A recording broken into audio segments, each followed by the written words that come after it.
Video like जरूर कर लीजिए और ऐसे वीडियो लगातार फ्री में पाने के लिए चैनल को तुरंत सब्सक्राइब कर लीजिए और बेल आइकन को जरूर टैप कर लीजिए ताकि आगे भी सारे वीडियो आपको मिलते रहे। यूट्यूब में फॉलो करते हैं तो प्लीज ये वाला फ्री टेलीग्राम चैनल जरूर ज्वाइन कर लीजिएगा। सारे नोटिफिकेशन सारे अपडेट यहीं पे आते हैं, ध्यान रखिए। इलाहाबाद हाईकोर्ट की तरफ से अपेक्षित आरओ के एग्जाम के लिए एपीएस इत्यादि की वैकेंसीज में फर्स्ट स्टेज की तैयारी के लिए यानी कि प्रीलिम्स की तैयारी के लिए हमने अपना पेड बैच शुरू किया है। 8 मार्च से आप इसको ज्वाइन करके पूरी तैयारी कर सकते हैं। इन गिवन नंबर्स पर आप व्हाट्सएप मैसेज करके पूरी जानकारी प्राप्त कर सकते हैं। स्टेज 1 का जो एग्जामिनेशन है इसमें यही सिलेबस रहता है, हमेशा यही पॉइंट्स रहते हैं। कुछ एक पॉइंट ऊपर नीचे हो सकते हैं, लेकिन इसी सिलेबस से इलाहाबाद हाईकोर्ट आरओ अपनी भर्ती करता रहा है, ठीक है। और आरओ के वैकेंसीज में एपीएस इत्यादि वैकेंसी में यही सिलेबस रहता है। पैटर्न वगैरह कई बार बदल जाता है, नंबर ऑफ क्वेश्चंस चेंज होते हैं। जैसे 2021 में जब लास्ट टाइम में वैकेंसी आई थी और एग्जाम हुआ था दिसंबर में, 2022 जनवरी में भी कुछ शिफ्ट में एग्जाम हुआ था, तो ये पेपर सीबीटी फॉर्म में ऑनलाइन हुआ था। वैसे पहले ऑफलाइन हुआ करता था, ठीक है। तो ऑनलाइन हो या ऑफलाइन आप पूरी तैयारी जो है हमारे साथ कर सकते हैं इसमें सिलेबस की।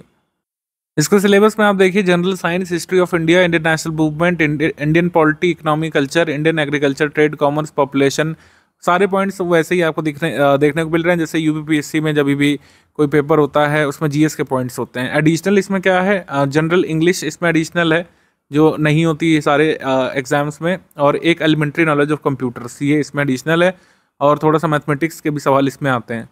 तो पूरी तैयारी इसमें आपकी कराई जाएगी। कुछ प्रैक्टिस वाले पॉइंट्स हैं जैसे रीजनिंग, मैथमेटिक्स, इसमें आपको प्रैक्टिस करनी पड़ेगी और प्रैक्टिस ही इसमें आपको आगे लेके जाएगी। जितने ज़्यादा क्वेश्चंस की आप प्रैक्टिस करेंगे उतना ही आपको लाभ होगा, क्योंकि इसमें ज़्यादा थ्योरेटिकल वाले ज़्यादा क्वेश्चन नहीं आएंगे। एप्टीट्यूड वाले सेक्शन में मैं अभी पेपर्स आपको दिखा दूंगा तो और अच्छा अंदाज़ा पड़ जाएगा।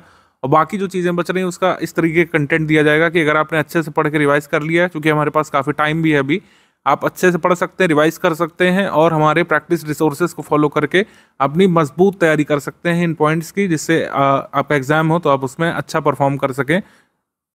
और सबसे ज़रूरी कि कट ऑफ तक पहुंच सके। कट ऑफ इसका देखना बहुत ज़रूरी है, मैं पहले ही दिखा दे रहा हूँ, जिससे आप किसी तरीके के भ्रम में ना रहें। कट ऑफ मार्क्स तक पहुँचना एचसी में काफ़ी डिफिकल्ट होता है, कट ऑफ ज़्यादा जाता है। कुछ कारण है, पहला कारण ये है कि निगेटिव मार्किंग नहीं है, दूसरा कारण ये है कि क्वेश्चन थोड़े ईजी साइड आते हैं, बहुत डिफिकल्ट लेवल पेपर नहीं होता है। आगे अगर होगा भी तो उसके लिए आप तैयार रहेंगे ही, और जाहिर सी बात है जब पेपर मॉडरेट डिफिकल्ट साइड जाता है कट ऑफ गिरता है, पेपर इजी साइड रहता है कट ऑफ ज़्यादा रहता है।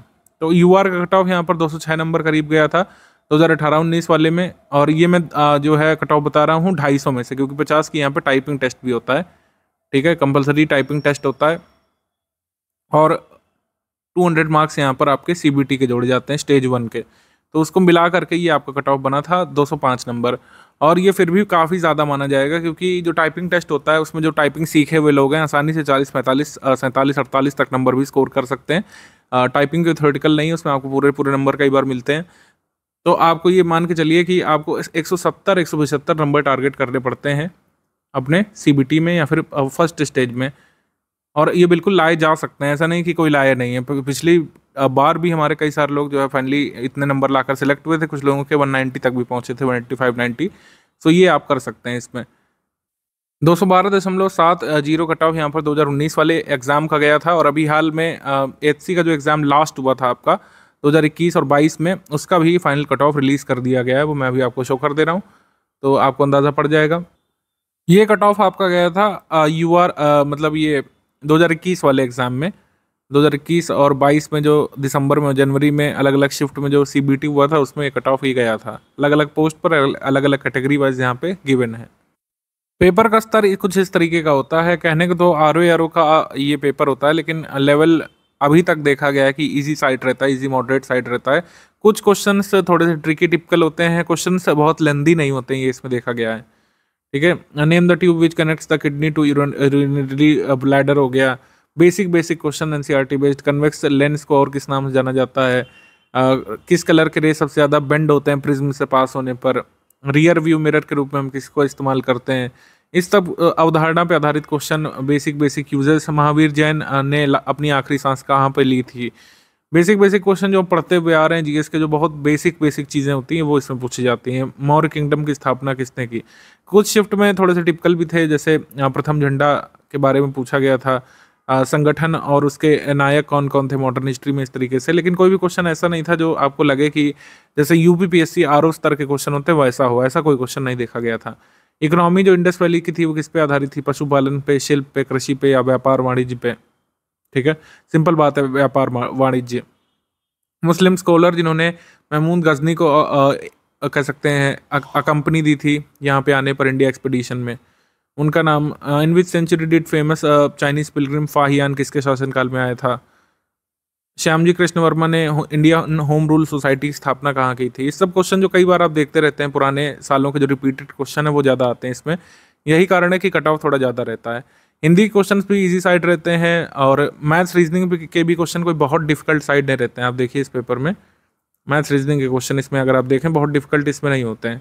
विमल ताजा हरा अमरूद बेच रहा, रेखांकित पद कौन सा बताना है? तो जैसे ये हरा विशेषण उसकी विशेषता बता रहे थे, प्रविशेषण हो गया। सिंपल सिंपल क्वेश्चन इसमें ज़्यादा आते हैं। इंग्लिश के भी क्वेश्चन कोई बहुत डिफिकल्ट नहीं आते हैं, ज़्यादातर क्वेश्चन जो है उस पर आधारित रहते हैं वोकैबलरी पे। जैसे choose the given option to fill in the blanks, wealth beauty and fame are dash are what. इसका आंसर क्या हो जाएगा? ट्रांजिएंट हो जाएगा, यानी कि नॉन परमानेंट, क्षणिक।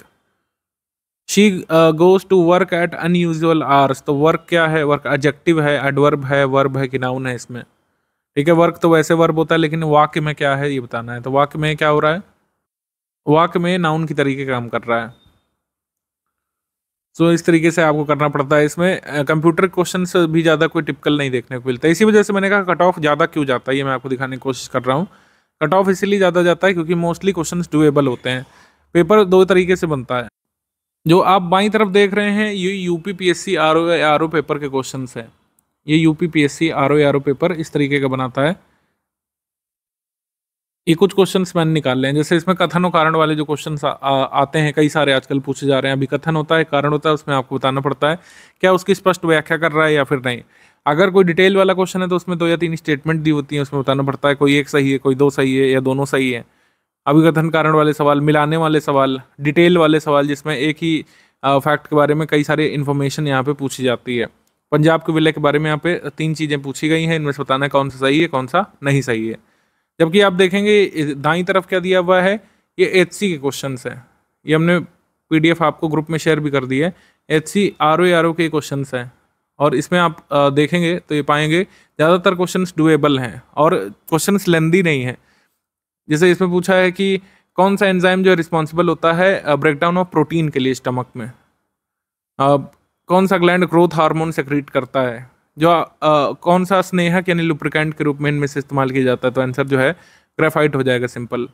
बेसिक क्वेश्चन जो हम बचपन से अपने क्लासेस में पढ़ते हुए आए हैं वही सब ज़्यादातर इसमें पूछे जाते हैं। ऐसा मैं नहीं मान के चल रहा हूँ कि इस बार भी इतना ही ईजी पेपर होगा, लेकिन जब भी ईजी पेपर होगा कट ऑफ ज़्यादा जाता है और जब भी टफ पेपर होगा कट ऑफ गिरेगा। तो वही इक्वेशन होती है हमेशा। अगर ईजी पेपर आया तो उसमें ज़्यादा नंबर ऑफ सही क्वेश्चन आपको निकालने पड़ते हैं। जब भी ऐसा पेपर होता है जो इजी मॉडरेट साइड रहेगा और आपको ज़्यादा नंबर ऑफ क्वेश्चन सही निकालने हैं तो आपको ज़्यादा से ज़्यादा क्वेश्चन सही करने की सलाह दी जाती है, प्रैक्टिस करने की सलाह दी जाती है। तो आपका टेस्ट यहाँ पे कराए जाएंगे कई सारे, जैसे हम यहाँ पर 12 सेक्शन वाइज आपके टेस्ट कराएंगे। हर टेस्ट में 50 क्वेश्चन होंगे। 10 फुल लेंथ टेस्ट कराएंगे जिसमें 200 क्वेश्चन होंगे हर टेस्ट में, जैसा पेपर आया था लास्ट बार। तो 1 जून से हम इसको शुरू कर रहे हैं जिससे रिसेंट करंट अफेयर उसमें शामिल किया जा सके। 10 फुल लेंथ टेस्ट जो है आपके इस तरीके से होंगे। 14 जून से हम इसको शुरू कर रहे हैं, 2 जुलाई तक ये खत्म होगा। इस बीच अगर एचसी का नोटिफिकेशन आता है और एग्जाम डेट के बारे में कुछ इन्फॉर्मेशन मिलती है तो इस टेस्ट को हम प्रीपोन करेंगे और आपके टेस्ट पहले ही करा दिए जाएंगे। तो इससे आप बेफिक्र रहिए, प्रैक्टिस आपकी होगी भरपूर। अब लास्ट बार कई शिफ्ट में एग्जाम हुआ था तो एक एवरेज हमने निकाला है कि किस शिफ्ट से कितने क्वेश्चन यहाँ पे आए थे, किस सब्जेक्ट से। तो जनरल साइंस से आपके 17 से 18 क्वेश्चन देखे गए थे हर शिफ्ट में। फिर आपके हिस्ट्री ऑफ इंडिया से 12 क्वेश्चन देखे गए थे। नेशनल मूवमेंट से 19 क्वेश्चन देखे गए थे। तो कुल मिलाकर हिस्ट्री से 30 सवाल लगभग हर शिफ्ट में आए थे। हिस्ट्री काफ़ी बड़ा इसमें पोर्शन है।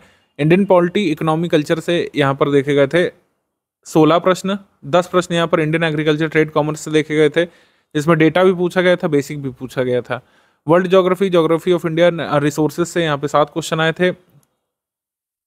एक्चुअली पॉपुलेशन, इकोलॉजी, अर्बनाइजेशन माफ कीजिएगा, 7 सवाल आए थे। 22 क्वेश्चन यहाँ पर world geography, geography of India, national resources से आए थे, नेचुरल रिसोर्सेज से, रिसोर्सेज ऑफ इंडिया से, human geography, physical geography, environment, सब कुछ इसमें शामिल था।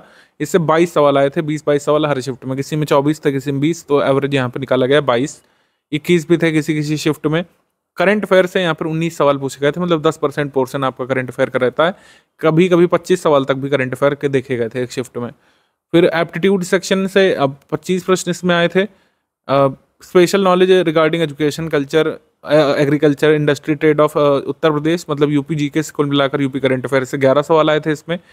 इंग्लिश लैंग्वेज और हिंदी लैंग्वेज से सभी शिफ्ट में 20 सवाल इसमें आए थे, 10 हिंदी के 10 इंग्लिश के सभी शिफ्ट में। और एलिमेंट्री नॉलेज ऑफ कंप्यूटर से यहाँ पर 22 प्रश्न लगभग हर शिफ्ट में देखे गए थे, 21 से 22। तो इस तरीके से आपको तैयार करना है 12 बिंदु और करीब 200 प्रश्नों का ये पेपर। तो इस तरीके से लगभग आपको हर जगह पे फोकस करना पड़ेगा। कुछ जो मोस्ट इंपॉर्टेंट एरियाज हैं जैसे हिस्ट्री है, history of India national movement से 30 प्रश्न बन रहे हैं और ज्योग्राफी से 22-23 तो बन ही रहे हैं, तो 1/4 पोर्शन हिस्ट्री ज्योग्राफी है, आप इसको इग्नोर नहीं कर सकते हैं। करंट अफेयर से भी 20 बन रहे हैं, एप्टीट्यूड से 25 और हिंदी इंग्लिश से 20। तो ये एक अच्छा मतलब है कि आपको हर एरिया पर फोकस करना पड़ेगा। मैंने कहा कि इसमें कट ऑफ ज़्यादा जाता है तो आपके पास ज़्यादा चॉइस नहीं रहेगी क्वेश्चन को लेफ्ट करने की, आपके पास यही चॉइस है कि आप ज़्यादा से ज़्यादा क्वेश्चन उसमें सही निकालें, तभी आप कट ऑफ जो कि काफ़ी हाई जाता है उसको क्रॉस कर पाएंगे। एलिमेंट्री नॉलेज ऑफ कंप्यूटर भी यहाँ पर थोड़ा सा स्टडी करना पड़ेगा। जो लोग नॉर्मल यूपीपीएससी के आरओ की तैयारी करते हैं उनके में कंप्यूटर मेंस में आता है, लेकिन इसमें प्रीलिम्स में आएगा ऑब्जेक्टिव फॉर्म में। और मैंने जैसे बताया कि प्रैक्टिस यहाँ पर बहुत ज़रूरी हो जाती है। जब ज़्यादा नंबर ऑफ सब्जेक्ट्स होते हैं, 200 का पेपर होता है, 200 क्वेश्चन आपको सॉल्व करने पड़ेंगे, तो ज़्यादा नंबर ऑफ क्वेश्चन सॉल्व करने की यहाँ पर आपको हैबिट बनानी पड़ेगी। तो इसी वजह से डेली 50 मोस्ट एक्सपेक्टेड क्वेश्चंस की प्रैक्टिस हम लोग करा रहे हैं। कई सारे हो चुके हैं, मतलब अभी आप ग्रुप में जुड़े हैं पेड क्विज वाले में, लेकिन क्विज ग्रुप हमारा काफ़ी पहले से चल रहा है, तो कई सारे क्वेश्चन ऑलरेडी हो चुके हैं। और जो क्वेश्चन हमने कराए हैं अभी हाल में जितने भी पेपर हुए हैं उसमें कई सारे क्वेश्चन आए हैं, भले ही हमने उस एग्जाम को टारगेट करके ना कराया। फॉर एग्जांपल अभी जैसे आरओ का जो कैंसिल्ड पेपर है वो हुआ था, अभी और भी जो पेपर बीच में हुए थे यूपी SSC के कई सारे हमारे करंट अफेयर क्वेश्चन जो क्विज में कराए हुए डायरेक्टली उन पेपर्स में आए। तो 20 प्रश्न यहाँ पे जीएस के सब्जेक्ट के हम करा रहे हैं, 10 प्रश्न सामान्य हिंदी के, 10 प्रश्न जनरल इंग्लिश के, 10 कंप्यूटर के यहाँ पर डेली बेसिस पर आपको कराए जा रहे हैं। और कई सारे प्रश्न हो चुके हैं जिनकी आप प्रैक्टिस कर सकते हैं। अब ओवरऑल जो है डेली आप क्या टारगेट रख सकते हैं इसके बारे में बात कर ले रहे हैं। डेली 4-5 घंटे आपको स्टडी की यहाँ पर आदत बनानी है। 4-5 घंटे जो है अभी सफिशिएंट है, आप स्टडी टाइम बढ़ा सकते हैं जब नोटिफिकेशन वगैरह आ जाएगा। तो रीजनिंग और एप्टीट्यूड का स्टडी मटेरियल कोई नहीं दिया जा सकता है इसमें, और इसमें मॉड्यूल नहीं दिया जाएगा आपको। प्रैक्टिस के लिए क्वेश्चन यहाँ पे दिए जाएंगे। पेड क्विज में हम प्रैक्टिस इसकी कराएंगे, अभी नहीं करा रहे हैं, जैसे एग्जाम नजदीक होगा हम इसमें क्वेश्चन डालेंगे रीजनिंग एप्टीट्यूड के मोस्ट एक्सपेक्टेड वाले, और पीडीएफ फॉर्म में भी आपको कई क्वेश्चन दिए जाएंगे। सिलेबस के बाकी टॉपिक्स के कंप्लीट नोट्स हमने दे दिए हैं सब्जेक्ट वाइज। जैसे आपको करंट अफेयर की पीडीएफ दे दी गई जुलाई 2023 से फेब 2024 तक, और यूपी करंट अफेयर की पीडीएफ जुलाई 2023 से जनवरी 2024 तक दे दिया गया है। बाकी आगे हर मंथ मिलता रहेगा। आई थिंक जुलाई 2023 से पीछे जाने की अभी आपको ज़रूरत नहीं है, जितना दिया गया उतना स्टडी करिए फिलहाल। बाद में क्या है संपूर्ण पाठ्यक्रम जो बच रहा है इसके अलावा रीजनिंग एप्टीट्यूड और कंप्यूटर करंट अफेयर के अलावा, तो जो भी बच रहा है वो 80 दिवस में डे वाइज मॉड्यूल फॉर्म में कराया जाएगा। हर टॉपिक के 8-8 मॉड्यूल दिए जाएंगे, कुल मिलाकर 80 मॉड्यूल में आपको पूरा सिलेबस कंप्लीट होगा, और सब्जेक्ट वाइज पीडीएफ आपको कंप्लीट होने के बाद मिल जाएगी। ठीक है, मतलब जैसे सारे मॉड्यूल कंप्लीट हो जाएंगे सब्जेक्ट वाइज पीडीएफ भी आपको इसमें प्रोवाइड करवा दी जाएगी। एक्चुअली दे दी गई है पीडीएफ सब्जेक्ट वाइज, ऑलरेडी दे दी गई है आपके ग्रुप में, और उसी सब्जेक्ट वाइज पीडीएफ में से मॉड्यूल जो है कट करके दिया जाएगा। मतलब सब्जेक्ट वाइज जिसको पढ़ना है वो सब्जेक्ट वाइज पढ़ सकते हैं, जिसको मॉड्यूल वाइज पढ़ना है वो मॉड्यूल वाइज पढ़ सकते हैं। तो आप अपनी स्ट्रैटेजी अपने हिसाब से बना सकते हैं, ये आपको बेनिफिट है। जिसको सब्जेक्ट वाइज पढ़ना है वो सब्जेक्ट वाइज पढ़ सकते हैं, जिसको डेली मॉड्यूल वाइज स्टडी करना है वो मॉड्यूल वाइज पढ़ सकते हैं। कुल मिलाकर जरूरी है आप 4 से 5 घंटे की तैयारी जरूर करें इसमें, तभी आप जो है इतने हाई कट ऑफ के पेपर को क्रैक कर सकते हैं। क्योंकि इसमें अगर 1-2 क्वेश्चन से भी आप पीछे रह गए, मान लीजिए कट ऑफ गया 172, ठीक है 200 में से, आप आए 171 170, तब वो चीज़ बहुत खल जाती है। ये इसी वजह से होता है जब आप इनफ प्रैक्टिस नहीं करते हैं और सवालों को गलत कर देते हैं, आते हुए सवालों को गलत कर देते हैं जब प्रैक्टिस नहीं होती है। HC RO के लिए आप ये समझिए कि आपके एग्जाम में आपको तैयारी किस तरीके से करनी है कंटेंट की। कंटेंट जो है इसमें कोई भी टॉपिक हो सकता है। फॉर एग्जाम्पल कोई स्कीम ले लेते हैं, स्कीम हम लोग ले लेते हैं इसमें पीएम विश्वकर्मा स्कीम,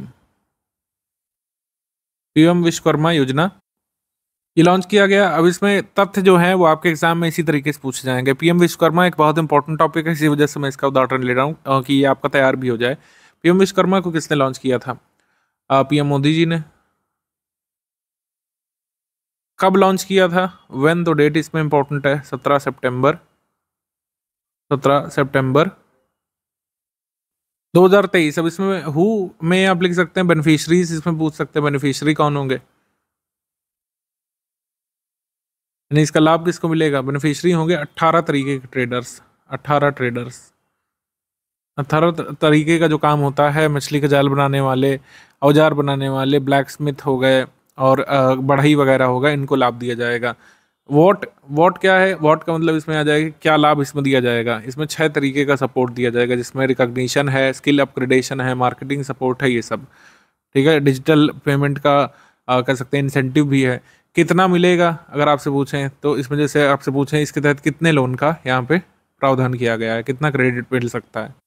1 लाख रुपए पहली बार में, 2 लाख रुपए दूसरी बार में यहाँ पे मिलेगा। और इसको स्कीम को कहाँ पे लॉन्च किया गया था? न्यू दिल्ली में पीएम मोदी जी ने लॉन्च किया था। ये हो गया डिटेल्स में। अब ये कौन सी मिनिस्ट्री इसको इम्प्लीमेंट करने वाली है? तो इसमें 3 मिनिस्ट्री इसको इम्प्लीमेंट करने वाली है। सेंट्रल सेक्टर की स्कीम है, 3 मिनिस्ट्री ज्वाइंटली इसको जो है इम्प्लीमेंट करेगी। पहले तो मिनिस्ट्री ऑफ फाइनेंस है, मिनिस्ट्री ऑफ फाइनेंस हो गया, और मिनिस्ट्री ऑफ एमएसएमई हो गया, ministry of skill development and entrepreneurship यहाँ पे हो गया, स्किल डेवलपमेंट एंड एंटरप्रेन्योरशिप। ये 3 मिनिस्ट्री इसको कंज्वाइंटली इंप्लीमेंट करने वाली है। अब इतनी सारी डिटेल मैंने आपको बता दी। अब इसी में से क्या होता है कि जैसे बड़े एग्जाम होते हैं, जैसे यूपीपीसीएस का एग्जाम हो गया, आरओ का एग्जाम हो गया, कोई अदर स्टेट पीसीएस हो गया, ये कई सारी चीज़ें एक ही क्वेश्चन में डाल देते हैं, उसमें पूछते हैं कौन सा कथन सही है स्कीम के बारे में।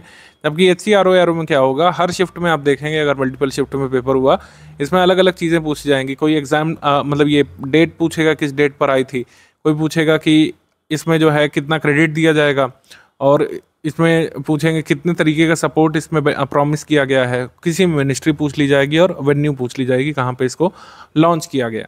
तो ये सब चीज़ें आपके एग्ज़ाम में मतलब एक इन्फॉर्मेशन से, एक तरीके की चीज़ से, एक तरीके के कंटेंट से, टॉपिक से एक ही तरीके के क्वेश्चन यहाँ पे बनाता है एचसीआरओ। इसी वजह से आपको 200 क्वेश्चन करने होते हैं लिमिटेड टाइम पीरियड में, क्योंकि क्वेश्चन छोटे छोटे होते हैं। तो मैं आपको कहाँ पे ये ले जाना चाह रहा था, ये कहने का मतलब है कि आपको पढ़ना पड़ेगा खूब सारा, आपको पढ़ना कई सारी चीज़ें हैं, लेकिन एग्जाम में जब आप क्वेश्चन सॉल्व करेंगे तो एक क्वेश्चन में एक ही चीज़ उसमें पूछी जाएगी। ऐसा नहीं है कि एक ही क्वेश्चन में तमाम इन्फॉर्मेशन आइडेंटिफाई करनी होगी, ऐसा नहीं होता है। सिलेबस इसमें ज़्यादा है, नो डाउट, कई सारी इसमें चीज़ें हैं, सिलेबस इसमें ज़्यादा है, इसमें फैक्ट्स ज़्यादा हैं, लेकिन जब एग्जाम में आप बैठेंगे तो पर क्वेश्चन जो डिफिकल्टी लेवल है वो थोड़ा सा कम देखने को मिलता है।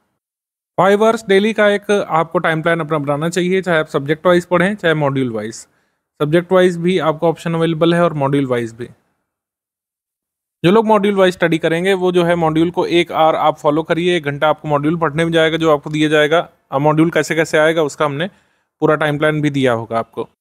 मॉड्यूल का टाइम प्लान अगर नहीं भी दिया है तो एक सब्जेक्ट का एक ही मॉड्यूल होगा। फिर करंट अफेयर जो पीडीएफ आपको दी गई है, आपको जुलाई से अभी तक का कवर करना है, तो 45 मिनट्स यहाँ पर आप डेली करंट अफेयर को देंगे तो विद इन 15 डेज में आप पूरा तैयार कर लेंगे, मतलब पढ़ लेंगे, और फिर बाद में रिवीजन चलेगा आपका डेली क्विज प्लस पीवाईक्यू। इसमें आप 45 मिनट दीजिए कम से कम अभी, क्योंकि कई सारे क्वेश्चन पुराने हो चुके हैं, उनको कवर करने में टाइम लगेगा। और बाकी बचा जो मोस्ट इंपॉर्टेंट पार्ट है वो रिवीजन है। जैसे जैसे मॉड्यूल आपके 80 होने हैं, आप हर 8 मॉड्यूल बाद या हर 5 मॉड्यूल, हर 10 मॉड्यूल बाद रिवीजन का यहाँ पर टाइम प्लान बनाइए कि आप पुराने मॉड्यूल को दोहराएंगे भी। रिवीजन बहुत ज़रूरी है, जब इतना बड़ा सिलेबस आपको कवर करना पड़ता है तो रिवीजन की भूमिका बहुत ज़्यादा है। अगर आप रिवीजन को इग्नोर करेंगे तो आप जो है पीछे रह जाएंगे। हमेशा ही ध्यान रखिए, सब्जेक्ट वाइज पढ़ें चाहे मॉड्यूल वाइज, आपको रिवाइज करना ही पड़ेगा। कुछ ऐसा यहाँ पर आपको टाइम प्लान खुद बनाना पड़ेगा कि आप पढ़ी हुई चीज़ को दोबारा पढ़ें, और अभी टाइम है, अभी आप रिवाइज कर सकते हैं कई सारी चीज़ों को अच्छे तरीके से प्रिपेयर करने के लिए। जो लोग सब्जेक्ट वाइज पढ़ेंगे आप अपने टाइम प्लान को फॉलो कर सकते हैं, बस हमारे जो कह सकते हैं नोट्स को सब्जेक्ट वाइज में शामिल करना है आपको। जैसे मान लीजिए आप एक दिन हिस्ट्री पढ़ते हैं, ठीक है, हिस्ट्री के साथ आप इन्वायरमेंट पढ़ते हैं या फिर करंट अफेयर पढ़ते हैं या यूपीजी के पढ़ते हैं, आपको इसमें मैनेज करना पड़ेगा। 2 से 3 सब्जेक्ट लेकर के डेली आप चलें, आप इसमें सब्जेक्ट मिक्स करते हुए इसमें पढ़िए। एक सब्जेक्ट कुछ लोग फिनिश करते हैं फिर दूसरे को उठाते हैं, ये अप्रोच भी आप चाहे तो फॉलो कर सकते हैं, लेकिन आपको भी 4 से 5 घंटे यहाँ पे देने होंगे प्रैक्टिस के लिए। कम से कम आपको 45 मिनट देने होंगे अगर आप सब्जेक्ट वाइज भी स्टडी कर रहे हैं तो। एक और चीज़ ध्यान रखिएगा, रीजनिंग एप्टीट्यूड की अभी से प्रैक्टिस करना शुरू कर दीजिएगा। ये नहीं सोचिएगा एग्जाम आएगा तब हम पढ़ेंगे, तब जो है इतना नहीं कवर हो पाता है। रीजनिंग एप्टीट्यूड पूरा प्रैक्टिस पे आधारित है। आप इस तरीके के क्वेश्चंस लगाइए जैसे आपको पीवाईक्यू में देखने को मिलते हैं। हम पीवाईक्यू सबसे पहले सॉल्व करिए रीजनिंग एप्टीट्यूड के लिए, इसके क्वेश्चंस लगाइए पीवाईक्यू में, उसके बाद हम आपको फ्रेश क्वेश्चंस उपलब्ध कराएंगे पेड क्विज में, और कई सारे क्वेश्चंस के सेट की पीडीएफ भी आएगी। लेकिन सबसे पहले तो पीवाईक्यू में रीजनिंग एप्टीट्यूड दिया हुआ है वो आप सॉल्व करिएगा सबसे पहले अपने शुरू के टाइम प्लान में।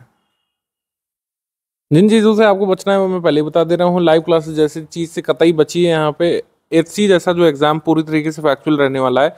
लाइव क्लासेस सिर्फ आपका टाइम हैम्पर करेगी, जितना टाइम आप किसी भी एक लाइव क्लास को देते हैं उतने में 2-3 सब्जेक्ट के नोट्स को अच्छे तरीके से रिवाइज कर सकते हैं, और आएगा हमारे नोट्स से ही, ठीक है। पिछली बार भी हमने जो ग्रुप चलाया था उसमें काफ़ी सारे क्वेश्चन आए थे, लेकिन जब आंसर की बाहर आई थी तब तक काफ़ी देर हो चुकी थी, जब लोगों को अपने क्वेश्चन पेपर मिले, क्योंकि ऑनलाइन मोड में हुआ था तो वो सब शो नहीं कर पाए थे। लेकिन बात यह है कि जो भी यहाँ पे करंट अफेयर आपको दिया जा रहा है या फिर जो भी सब्जेक्ट वाइज नोट्स दिए गए हैं आएगा इसी में से। फर्जी किसी की लाइव क्लासेस बची है, जितनी देर में आप लाइव क्लास में उनके मुख से वो बात सुनेंगे उतनी देर में आप वो चीज़ 2-3 बार रिवाइज कर सकते हैं जो आपके काम आएगी। Live classes debates and discussion की नीड नहीं है, जो एग्जाम की डिमांड है उसको पूरा करिए। यहाँ पर ये कोई यूपीएससी पेपर नहीं देने जा रहे हैं जिसमें डिबेट्स डिस्कशन फर्जी चीज़ों पर चल रहे हैं। सोशल जो चीज़ें चल रही हैं, संदेश खाली में जो चल रहा है बहुत अनफॉर्चुनेट है, लेकिन उसका डिबेट डिस्कशन आपके एग्जाम के काम का नहीं है। आपके एग्जाम के काम का जितना भी करंट अफेयर है वो हमने मंथ वाइज पीडीएफ फॉर्म में दे दिया है, वही सफिशिएंट है, उसी से आपको एग्जाम में क्वेश्चन देखने को मिल जाएंगे। मतलब कहने का मतलब है कुल मिलाकर समय बचाइए, जो सिलेबस की डिमांड है, जो एग्जाम की डिमांड है उसको पूरा करिए। आप एचसी आरओ में सिलेक्ट तभी होंगे, या फिर किसी भी एग्जाम में जिसकी आप प्रिपरेशन कर रहे हैं सिलेक्ट तभी होंगे जब उस एग्जाम की डिमांड पूरी करेंगे, जो प्रक्रिया है उसको पूरा करेंगे, तभी जो है आप सिलेक्ट होंगे।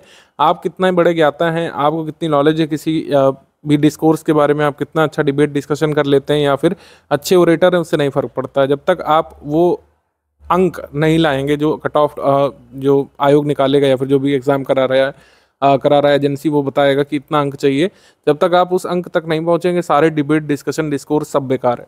तो सिलेबस और जो पैटर्न है जिस तरीके से आपका पेपर होने वाला है उसके अनुसार आपको तैयारी करनी है, ये समझिए। यहाँ पे जो सिलेबस में नहीं है वो नहीं तैयार करना है। वर्ल्ड ज्योग्राफी इंडियन ज्योग्राफी में जो जरूरी है हमने दे दिया। ज़्यादातर डेटा आधारित क्वेश्चन होते हैं, फालतू में जो मैप प्रैक्टिस वगैरह इन सब से बचिए। जो मैप प्रैक्टिस से आना ही नहीं है, जो मान लीजिए एक क्वेश्चन आना है 200 में से, वो भी जो है फैक्चुअली कवर हो जाता है। कंट्री कैपिटल पूछ रहा है, उसमें मैप की ज़रूरत नहीं है, ठीक है। तो जो चीज़ आपके एग्जाम के काम की नहीं है उससे बचिए। अगर आप अदर कोई एग्जाम की तैयारी कर रहे हैं, मान लीजिए आप तैयारी कर रहे हैं पीसीएस एग्जाम की, तो वो करते रहिए, उससे कोई दिक्कत नहीं है। लेकिन अगर सिर्फ एचसी आरओ की तैयारी कर रहे हैं तो सिर्फ वही तैयारी करिए जो आपके सिलेबस में है, जो एग्जाम की डिमांड है उसको पूरा करिए बस। कुल मिलाकर एचसी आरओ की तैयारी और हमारा ग्रुप कैसे चलेगा ये इन पॉइंट्स में समराइज्ड है। आपको रेगुलर स्टडी करना पड़ेगा, जो दिया गया है वही स्टडी करना है। अलग अलग से नहीं पूछेगा कि हम ये बुक ले सकते हैं वो बुक ले सकते हैं, सिर्फ समय की बर्बादी होगी। जो कंटेंट यहाँ पे दिया गया है study for civil services team के द्वारा, इसी को आपको स्टडी करना है और जल्दी से सिलेबस फिनिश करने पर फोकस करिए। जो चीज़ें बताई गई हैं जैसे करंट अफेयर हो गया, यूपी करंट अफेयर जितना दिया गया उसको स्टडी करने पर फोकस करिए, उसको फिनिश करने पर फोकस करिए, जितने पॉइंट्स दिए गए सिलेबस के, जिससे आप बाद में रेगुलर रिवीजन कर सकें। क्योंकि एक बार एचसी आरओ को नोटिफिकेशन आ गया, 30, 40, 50 दिवस में ये लोग एग्जाम करा लेते हैं। ट्रैक रिकॉर्ड आपने देखा होगा पिछली बार भी। तो रेगुलर रिवीजन और प्रैक्टिस यहाँ पे करना पड़ेगा आपको, और सिलेबस जल्दी से कंप्लीट आपको कर लेना चाहिए। विद इन 3 मंथ्स इस ग्रुप के शुरू होने के बाद आपको कोशिश करना है कि आप सिलेबस कंप्लीट कर चुके हों, जो सब्जेक्ट वाइज नोट्स दिए गए उसको पढ़ चुके हों, जिससे आप बार बार रिवीजन करें और प्रैक्टिस करें और अपने को 170-180 नंबर लाने के लिए कंसोलिडेट कर सकें 200 में से। डिस्कशन ग्रुप का support full paid group members को मिलता है। कोई भी आपका डाउट है स्टडी मटेरियल से संबंधित, सिलेबस संबंधित, पीवाईक्यू संबंधित, तो वहाँ पर आप डिस्कस कर सकते हैं। इसी वजह से फुल पेड ग्रुप मेंबर को डिस्कशन ग्रुप का सपोर्ट दिया जाता है। आप वहाँ पर मैथ्स के रीजनिंग के डाउट अपने पूछ सकते हैं। कोई भी आपका डाउट है किसी भी सब्जेक्ट से एसोसिएटेड तो वहाँ पर पूछ सकते हैं। विद इन 6 आवर्स जो है आपको रिप्लाई वहाँ पर किया जाता है। तो मैक्सिमम 6 आवर्स तक का समय होता है, लेकिन इतना दिन के समय में आपको वेट करना नहीं होता है। आपको जैसे ही मतलब क्वेश्चन आपका भेजा जाता है, दिन के समय में हमारी एडमिन टीम एक्टिव रहती है, आपका जवाब देती है। मान लीजिए आप एकदम नाइट में पूछते हैं, 12-1 बजे कुछ लोग डाउट पूछते हैं, तो अगले दिन सुबह में उनका डाउट सॉल्व करके बता दिया जाता है। ये आपका क्विज ग्रुप है जिससे आपको प्रैक्टिस करना है, इसका मैं ओवरव्यू दे रहा हूँ। फर्स्ट क्वेश्चन का लिंक यहाँ पे गिवन है, आप यहाँ पे जा सकते हैं। ये जो पिंड मैसेज है आपके यहाँ पे बीच में दिखेगा आपकी डिवाइस में, मेरे यहाँ पे साइड में आ रहा है। यहाँ पर हम लोग हल्का सा टच कर देंगे। यहाँ पर हल्का सा टच करने के बाद आपको फर्स्ट क्वेश्चन का लिंक यहाँ पे देगा। तो इस तरीके से आप इसको जा करके लिंक को फर्स्ट क्वेश्चन को एक्सेस कर सकते हैं।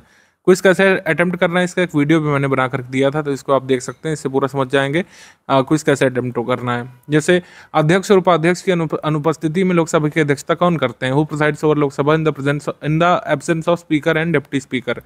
तो जैसे मैंने यहाँ पे सी चुना तो ये गलत है, तो आंसर यहाँ पे क्या है? डी है। और डी में क्या है? अध्यक्ष, ये इसमें लिखा हुआ है जैसे बल्ब एक्सप्लेनेशन में, अध्यक्ष द्वारा निर्धारित 10 सदस्यीय पैनल एक सदस्य जो है करता है। ऐसे ही जैसे क्वेश्चन आते हैं ARO में, वैसे ही यहाँ पे बताया गया ज्वालामुखी से कौन सी गैस निकलती है। तो जैसे हमने यहाँ पे डी चुना SO2, तो ये सही हो गया। तो इस तरीके से जो आंसर टिक मार्क के साथ है वही आपका सही उत्तर है। Enabling the business agriculture report किसकी है? मान लीजिए हमने यहाँ पे चुना WTO, तो यहाँ पे गलत उत्तर हो गया। गलत उत्तर में क्या लगता है? क्रॉस, रेड क्रॉस लग जाता है, ठीक है। और सही उत्तर में क्या लगता है? व्हाइट टिक मार्क लगा रहता है। वर्ल्ड बैंक की रिपोर्ट है, तो यहाँ पे एक व्हाइट टिक मार्क यहाँ पे गिवन है, आप यहाँ पे देख पा रहे हो। जूम करके देखिए, यहाँ पे एक व्हाइट टिक मार्क है। इसमें परसेंटेज से नहीं देखिएगा, परसेंटेज कई बार कम ज़्यादा होता है, उससे नहीं मतलब है। व्हाइट टिक मार्क आपका सही उत्तर डिनोट करता है। शेड्यूल्ड बैंक की पेड अप कैपिटल कितने से कम नहीं होनी चाहिए? मान लीजिए मैं यहाँ पे 7 लाख चूज करता हूँ, जो कि गलत है, तो 5 लाख हमारा सही उत्तर है, इसमें टिक मार्क लगा हुआ है। तो इस तरीके से आप क्वेश्चन यहाँ पे करिए, और कई सारे क्वेश्चन ऑलरेडी हो चुके हैं, इसका आप लाभ लीजिए और अपनी तैयारी को मजबूत करिए।